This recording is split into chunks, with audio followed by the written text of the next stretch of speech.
hiện tại rất là căng thẳng khu tự trị Tam Thái Tử và vùng biên giới Campuchia và Thái Lan cả nhà ơi. Thì hôm nay Khang sẽ chia sẻ lại thông tin rất là hữu ích để gửi đến tất cả bà con của Bắc Gần Sa mình để tìm hiểu về cũng như là khu tự trị và biên giới Thái Lan và Campuchia. Và cả nhà mình xem cũng như ủng hộ Khang luôn nha. Bây giờ Khang xin mời cả nhà mình cùng xem clip. Dạng nấy cho Philippines ở Sa La Khai cũng nguyên sai thôi người ta chạy tới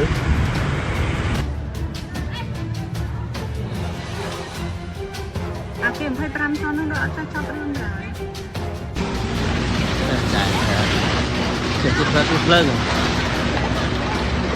lên là có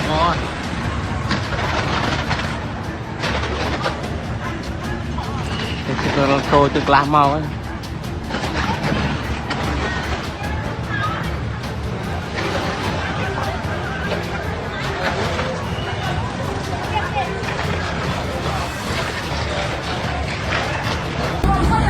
Bành vào đây.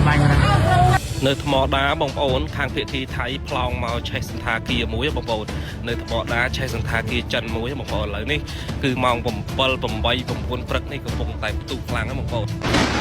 ai kịp ní không được tua bên đi ai kịp ní không được tua bên đi ai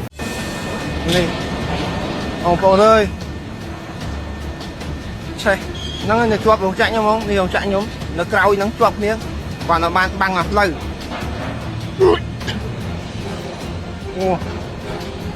xanh chớ đâu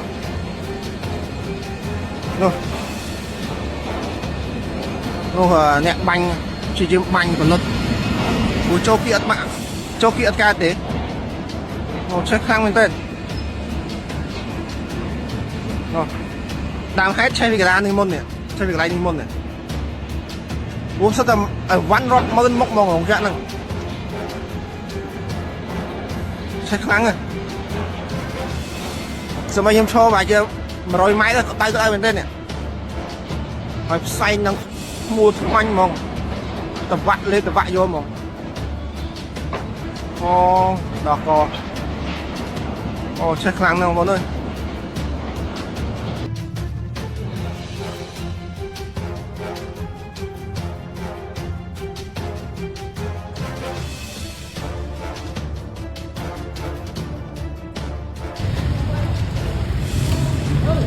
cháy rồi Đây là ví dụ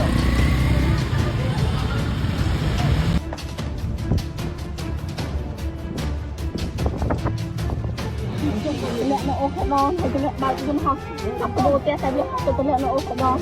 lẹ là cái ô khổ đòn hay nó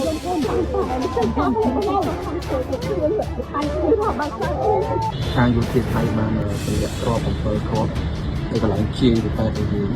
ở đây cũng là xài khăn mình tên chết khăn mình tên kỹ mình tên này phải tay được rồi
cọc con hôm nay có những khác đẹp cọc chạy nhai làm ta không phải bánh mở trên xe tập crom rồi crop chiên đã lên tung rồi nghiệp tu vào đời ta tu là nhiều phải làm cho ngày tu kia tu phải lên nói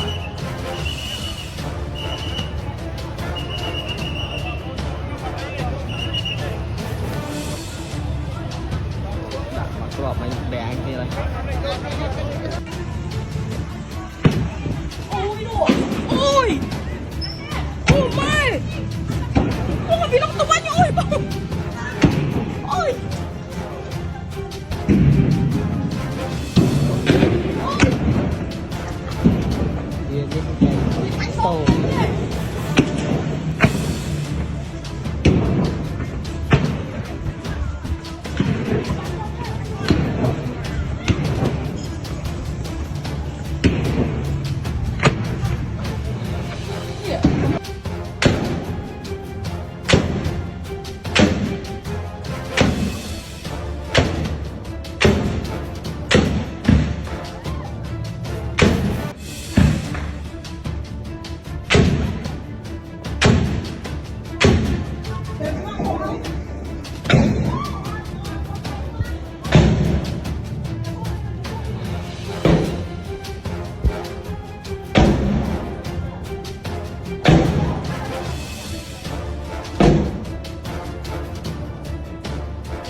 rồi bồi bài tồn hôn đây nè tồn hôn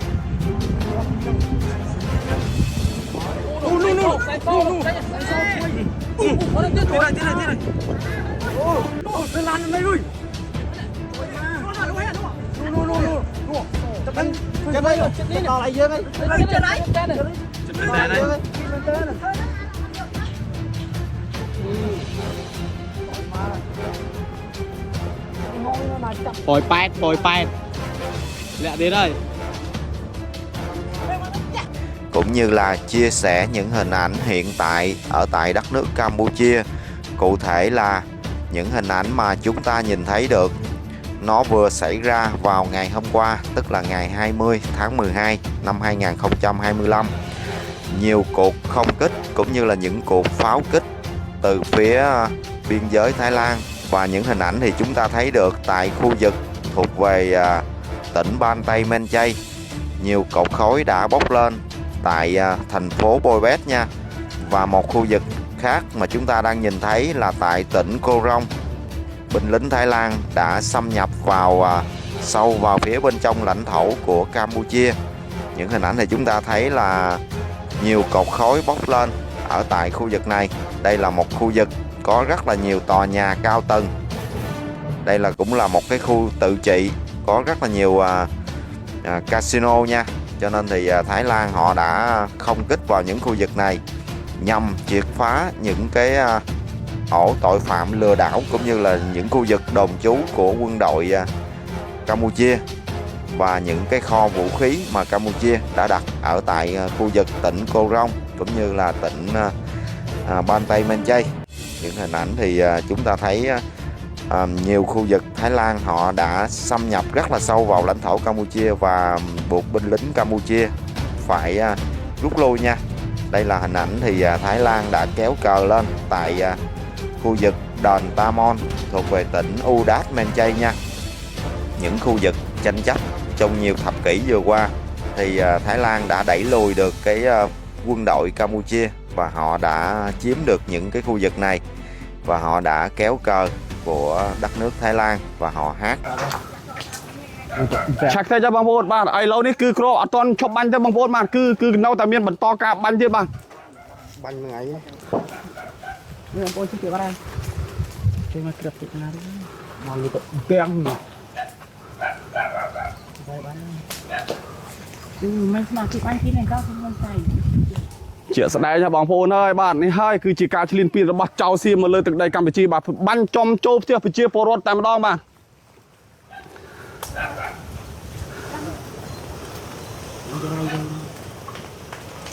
Trời mà rút chứ. Tao lên rút. Trời mà ơi.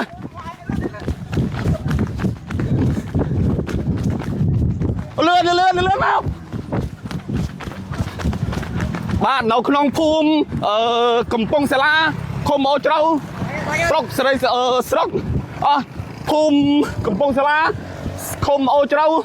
khom ô bị tròn sọc ô trâu cái bờ tim miền tây bà lươn chưa trời mà quốc ca ở những cái khu vực mà họ đã chiếm được từ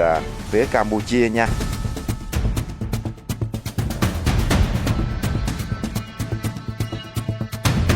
Và đây là những hình ảnh mà nhiều cái đợt không kích cũng như là đợt pháo kích từ phía quân đội Thái Lan đã phá hủy rất là nhiều tòa nhà cũng như là nhiều căn nhà của người dân ở tại tỉnh Ban Tây Men Chay. Chúng ta thấy được thì hình ảnh tan hoang đổ nát nhiều khu vực ở tại tỉnh Ban Tây Men Chay cũng như là những khu vực thuộc về tỉnh Udat Men Chay, tỉnh Cô Rong và tỉnh Bu Sát. Và người dân thì đã phải sơ tán thêm rất là nhiều khu vực nữa nha, bởi vì máy bay của Thái Lan nó đã bay sâu vào phía bên trong lãnh thổ Campuchia hơn 100 km, cho nên những người dân ở xa biên giới thì họ cũng cảm thấy không còn được an toàn. Và chúng ta thấy đây nhiều cột khói bốc lên trong ngày 20 tháng 12 nha. Thì cho đến sáng hôm nay em cập nhật thì tình hình quân đội hai nước vẫn còn đang có những cái cuộc giao tranh rất là quyết liệt ở những khu vực Tuyền Tiến cũng như là nhiều khu vực ở xa biên giới, thì người dân cũng phải sơ tán luôn nha cô chú anh chị. Bởi vì tình hình thì cái chiến sự nó leo thang rất là căng thẳng luôn. Thì thành thật mà សម្រាប់អ្នកប៉ោយប៉ែតឥឡូវមកក្របពីក្របគេលេងរត់ដែរចាធម្មតាផ្លូវចិត្តត្រូវតែរឹងមាំបើមិនរឹងមាំទេគឺនៅប៉ោយប៉ែតអត់កើតទេចាហើយក៏មិនដឹងថារត់ទៅណាដែរបើពួកអាតៃហោងវិញនៅពេញប៉ោយប៉ែតដីយើងផ្ទះយើងរត់ទៅណាបើពួកអាតៃហោងតៃឡែនឹងវាមិនរត់ទៅណាផងយើងរត់ធ្វើអីទឹកដីយើងសោះនឹង nói thì nếu mà Thái Lan mà họ đánh thẳng Campuchia thì theo mình nghĩ thì chỉ trong vòng chưa đầy 1 tháng thôi thì họ có thể là họ sẽ kiểm soát hoàn toàn ở khu vực đất nước Campuchia cũng như là thủ đô Phnom Penh. Nhưng mà họ không làm như thế bởi vì họ sợ cộng đồng quốc tế lên án, cho nên thì họ chủ yếu là không kích những khu vực quân sự của Campuchia cũng như là những cái kho vũ khí, những cái kho chứa vũ khí và những cái cơ sở hậu cần của Campuchia thôi. Thì chúng ta thấy hình ảnh thì những người dân Campuchia hiện tại đang sống ở trong những cái khu vực lánh nạn rất là đông luôn nha. Số lượng người lánh nạn ngày càng nó tăng lên nha cô chú anh chị. Bởi vì cái cuộc xung đột nó đã mở rộng ra rất là nhiều khu vực xa biên giới. Nhiều người dân ở cách xa biên giới tầm khoảng 7-80 cây số, nhưng mà họ cũng phải lánh nạn bởi vì Thái Lan họ không kích rất là sâu vào phía bên trong lãnh thổ Campuchia. Nhiều khu vực họ nghi ngờ là những khu vực đồn trú quân sự cũng như là những khu vực chứa vũ khí và cơ sở hậu cần của quân đội Campuchia thì họ đã phá hủy nha.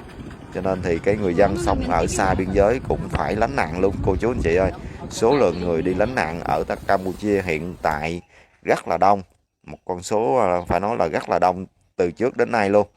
So với cái thời kỳ Khmer Đỏ thì hiện tại số lượng người đi lánh nạn đông rất là nhiều luôn nha. Và những thông tin em cập nhật từ phía truyền thông của Campuchia thì trong ngày hôm qua máy bay F-16 của Thái Lan cũng đã không kích phá hủy một cây cầu ở tại tỉnh Siem Reap. Cây cầu nó nối liền giữa tỉnh Siem Reap và tỉnh Udat Men Chay nha. Thì Thái Lan cho là một cây cầu đó nó là một cái đường để mà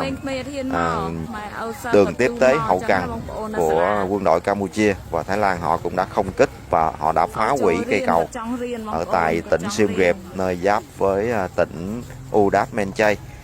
Chúng ta thấy phải nói thì cái cuộc chiến nó đã đi sâu vào phía bên trong lãnh thổ Campuchia rất là nhiều. Nếu mà Thái Lan mà họ kiểu như là họ chiến đấu một cách mạnh mẽ hơn thì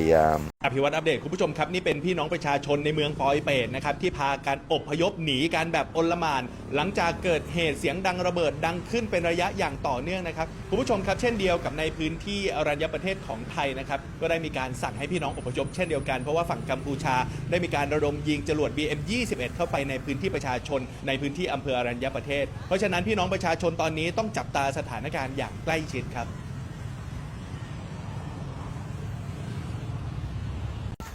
mình đoán là chưa đầy 1 tháng thôi thì họ có thể là kiểm soát hoàn toàn Campuchia luôn đó cô chú anh chị. Thực lực quân sự của Thái Lan họ vùng những cái vũ khí hiện đại rất là nhiều. Họ chỉ sử dụng 2 chiếc máy bay F-16 thôi nhưng mà họ đã gần như là kiểm soát bầu trời của Campuchia. Phải nói thì lực lượng Campuchia thì phải nói còn rất là yếu kém luôn nha cô chú anh chị. Cho nên thì người dân hiện tại di chuyển lánh nạn rất là nhiều và nhiều khu vực thì chúng ta thấy đây những ngôi chùa là những cái nơi mà người dân tạm trú lánh nạn nha. Thì hiện tại thì những thông tin em cập nhật thì Thái Lan họ cũng không kích vào những ngôi chùa nha, họ chỉ không kích vào những cơ sở hậu cần của Campuchia, những khu vực họ cho là binh lính Campuchia đồn trú ở những khu vực trạm y tế cũng như là trường học. Thì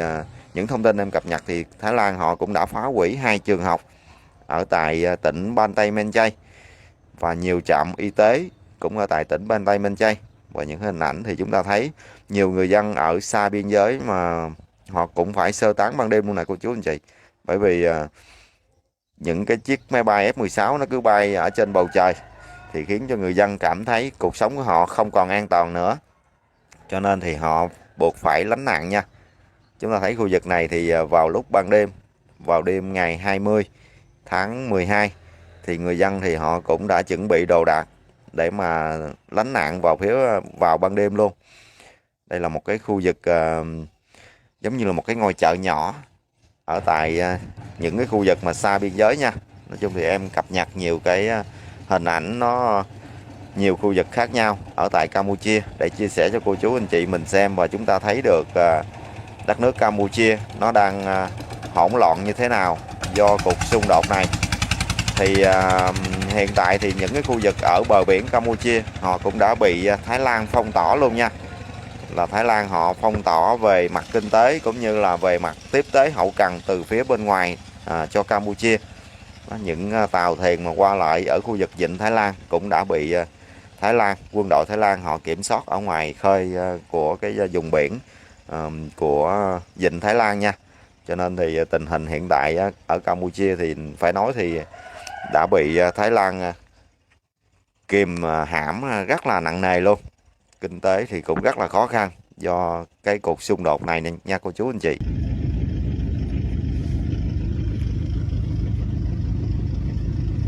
បាទវីដេអូមានប៉ុណ្ណេះអរគុណច្រើនជម្រាបលា បាទបងប្អូនទាំងអស់គ្នានេះគឺជាសកម្មភាពបាទក្រុមអនុព័ន្ធយោធា9ប្រទេសបាទបានមកដល់សាលារៀនតាមាន់សែនជ័យនៅភូមិតាមាន់សែនជ័យឃុំខូកមនស្រុកបន្ទាយអំពិលខេត្តឧត្តរមានជ័យបាទ9ប្រទេសនេះមានច្រើនបងប្អូនមានចិនមានកូរ៉េខាងត្បូងមានអង់គ្លេសមានឡាវមាននិយាយរួមមានប្រទេសជាច្រើនទៀតធំមែនទែនបាទបានមកដល់ទីតាំងសាលារៀនតាមាន់សែនជ័យដែលរងការខូចខាតដោយសារក្របបែកថៃទម្លាក់បាទ no completely, but it's not at the same day, the same hour, the same. Yeah. And what hit here? Yeah. Bom, kêu bom phải đi. Mong vâng mong. Mà, những hòm kia mình vẫn có mà.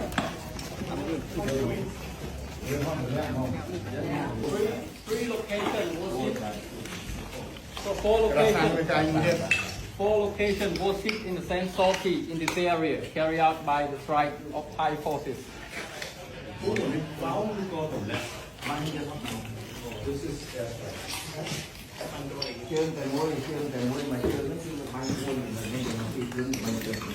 The same sortie was flown over this area and carried out attack on four locations. Health center.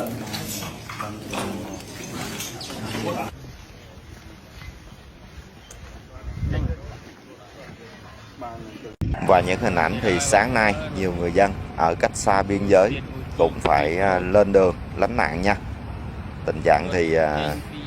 rất là hỗn loạn ở nhiều khu vực xa biên giới của Campuchia nha. Cho nên thì cái hình ảnh mà chúng ta thấy nè, người dân thì trong suốt trong những ngày giao tranh từ ngày 7 tây tháng 12 cho đến hôm nay, thì đầu tiên thì họ sơ tán ở những khu vực gần biên giới, và cho đến hôm nay thì nhiều người dân ở cách xa biên giới 7-80 cây số cũng phải sơ tán luôn cô chú anh chị ơi. Tình trạng thì ở Campuchia thì nhiều người dân họ nói thì cái cuộc sống á, nó cũng không có còn an toàn và rất là khổ cho người dân luôn. Cũng như là những hình ảnh chúng ta thấy là người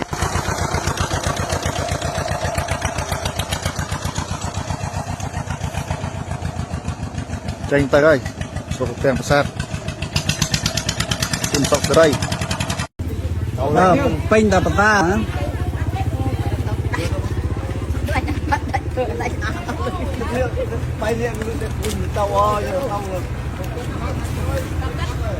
Bang nhom. Vô đây nhom, vô đâu. Vô.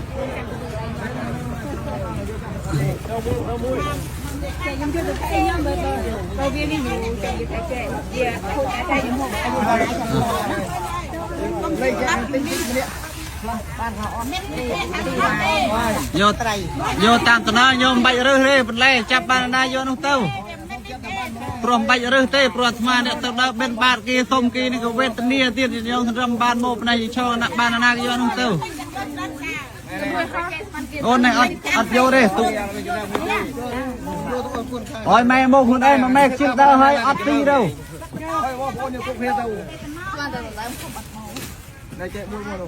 Mua là hết đạt mát ôi mấy một ru là rồi.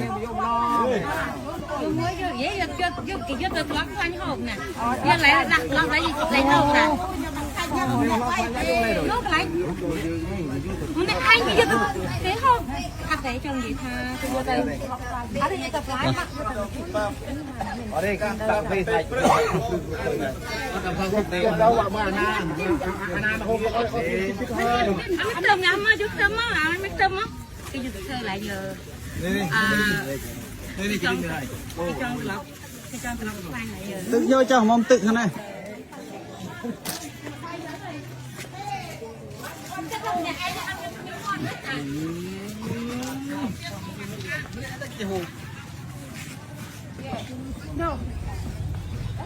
Ở bên chợ thong giống hết rồi. Truồn đặng tao mấy hứa ly mình cướp kia. Bậy rư tê nhôm mê ta chồng bậy rư tê. Anh đi các bạn đây này, này tụi nó mà đi cái đây. Ôi mẹ mà vô. Con khmê ơi đây, con khmê nên dây kia bắt được trước là ơi đây. Mẹ đây mà vô hai con vô tiết biết hiện thực ra hả lâu rồi. Xong mà đi tao về một ngày cuối. Tao về ăn Bạn vui chơi. Đây ta làm mảnh này. Đừng anh nhôm mơ rồi. Cái này nhôm nè. Hả?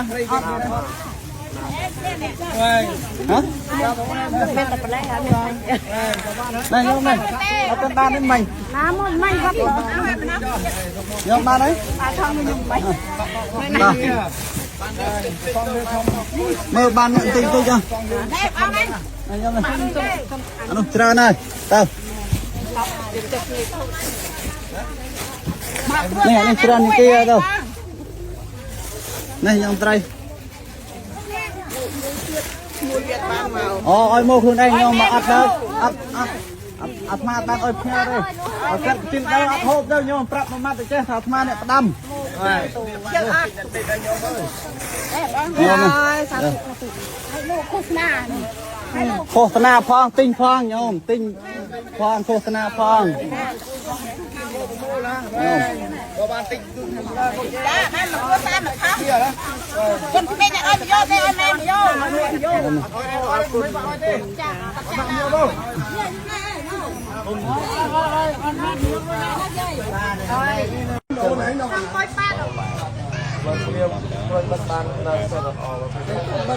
តោមួយ3-4នេះrồi một tê xe nó cô sao làm sao vậy? Rồi rồi. À xe coi là phanh hai thế nó cái nào? Nó bắt mà. ตัวไปยังตัวไปยังนั่งมาสบสบายยาตัวมวยดักใบเนี่ยเอาได้เนี่ยตัวไปยังสบสบาย ព្រឹកថ្ងៃទី19តែធ្នូ2025ថ្ងៃនេះព្រឹកនេះទាំងព្រឹកនេះគឺបានឲ្យញោមញាតិគាត់ជួយច្រកបន្លែដើម្បីចែកជូនជនភាតៈព្រោះម្សិលមិញយប់មិញគឺបានទៅយកមកពីកន្លែងបងស្រីលក់ការស្រស់នៅមុខសាលើដល់វត្តជិតម៉ោង9ចឹងហើយមកដល់ទៅក៏អត់មានអ្នកជួយច្រកទេពុទ្ធបាត់តម្រានលក់អស់ពេលព្រឹកក៏ហៅពុទ្ធបាត់មកជួយច្រកដើម្បីចែកជូនពុទ្ធបាត់វាជាបន្លែហូបផង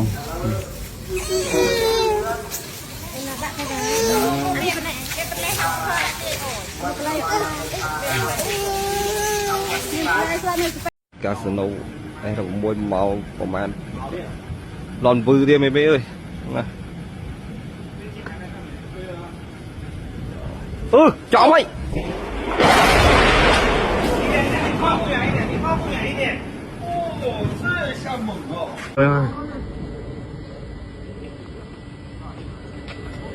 មកវិញទៀតមកវិញ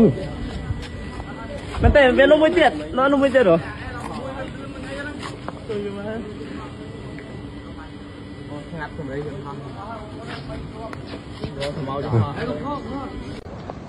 trời mà tịch ngò mơ mà bạn chơi bị bay chơi nè mà crop tiếp đây bay crop này mót bên sau lại cả rồi lẹ cháu này ra một môi mà lẹ mấy kia trời mà phải chào nó này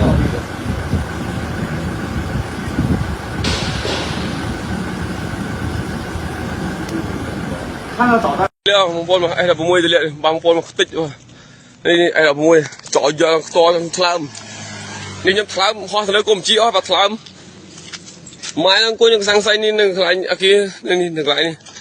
mai nó đang mò học sang say linh lại chỉ tao ngó cái chỉ tao nó cái tao lẹ mò trái nhầm nó số một con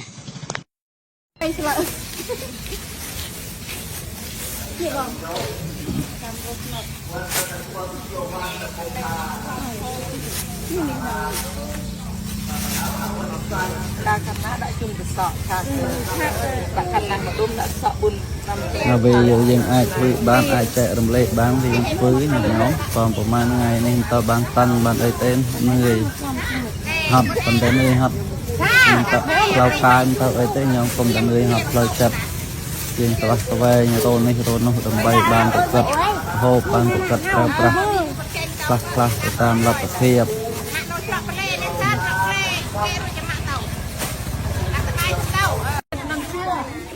nhôm atma tôm chất nhôm nhiệt thầy chê thà tì muôi dương chỉ chuan phía sợ đôi kia chân bàn rồi bỏ hậu về dương trao tế chê kia rùa ồ dương thà bài dương mà cua ta tôm chất nhôm vô tầm mặt thong ban ơi ná ồ tôm chất vô tầm mặt thong ban ơi mà cua ta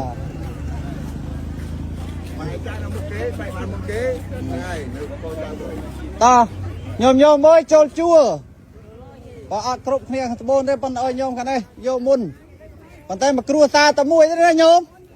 dây kia hơi nữa giờ tạt ma ơi cơm càng nghe sập đằng đó mà cua ta vô tao pi thong bay thong khoang nẹt xe ngay cua ma chụp đa tôm kia vô mà chạy hộp rồi nói giờ miền video tháp tụ miền và đằng thằng na bong ôn na ma mình gần nữa ta nhôm chong vô rồi nhôm mun chong vô rồi chanh mun kia mà này bạch tao nào nè tê tao thầm ruột vô đâu ô vô mà cua ta mà thong mà nói chanh tam tao nào ô ta bạch tao nào kia đây nhôm vô tam thầm ruột à đây đâu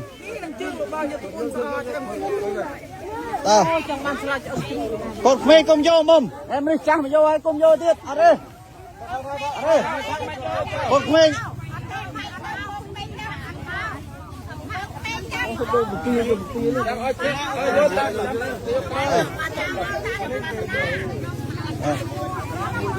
nhôm ớt của ba rú rơ tê nhôm chong ban thằng này vô thằng nô ai khmê khmê hà mà chơi vô thế nè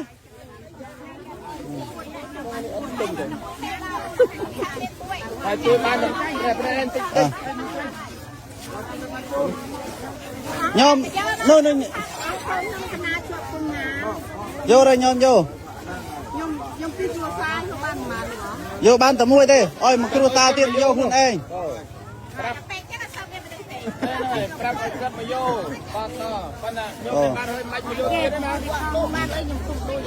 vô rồi vô rồi vô nát vô đấy mẹ vô mày nhảy anh em vô tiền đấy bà mẹ vô mày nhảy vô hơi tao nhôm vô hơi tao đây làm tụi anh vô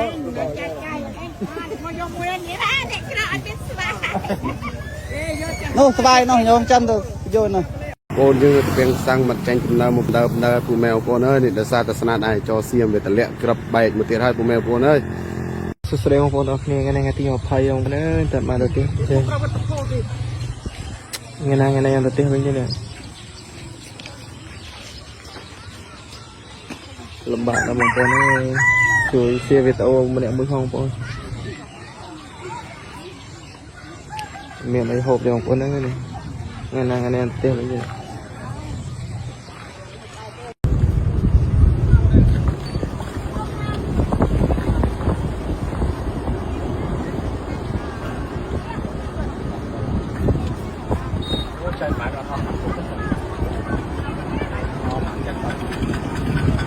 nó nằm bên tích là ai bị lý này nè bông nhâm cha rồi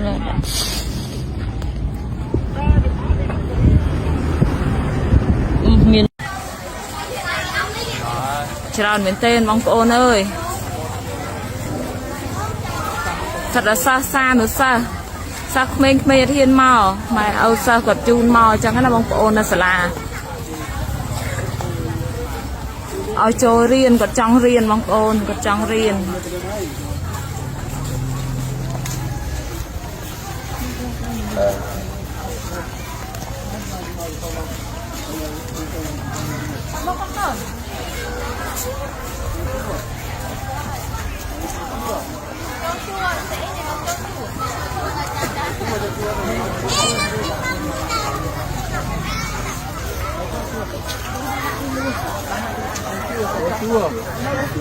chua đâu phải cắt búa ra thì ban về tìm man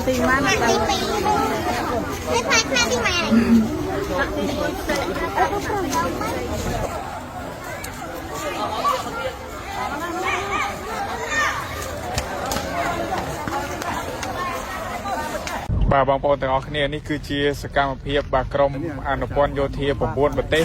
បាទបានមកដល់សាលារៀនតាមាន់សែនជ័យនៅភូមិតាមាន់សែនជ័យឃុំឃុកម៉នស្រុកបន្ទាយអំពិលខេត្តឧត្តរមានជ័យបាទ9ប្រទេសនេះមានច្រើនបងប្អូនមានចិនមានកូរ៉េខាងត្បូងមានអង់គ្លេសមានឡាវមាននិយាយរួមមានប្រទេសជាច្រើនទៀតធំមែនទែនបាទបានមកដល់ទីតាំងសាលារៀនតាមាន់សែនជ័យដែលរងការខូចខាតដោយសារក្របបែកថៃទម្លាក់បាទ no constantly, but it work at the same day, the same hour, the same. Yeah. And what hit here? Yeah. Bông, truy bọc phải đi. Mong. Mà, anh nhận hòm kia mình đừng có mà.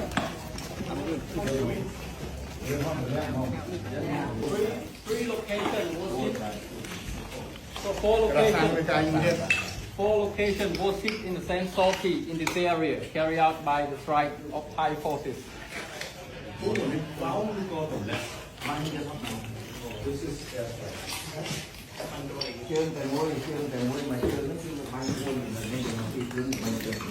The same forces will clone over the area and carry out attack on four locations. Health center.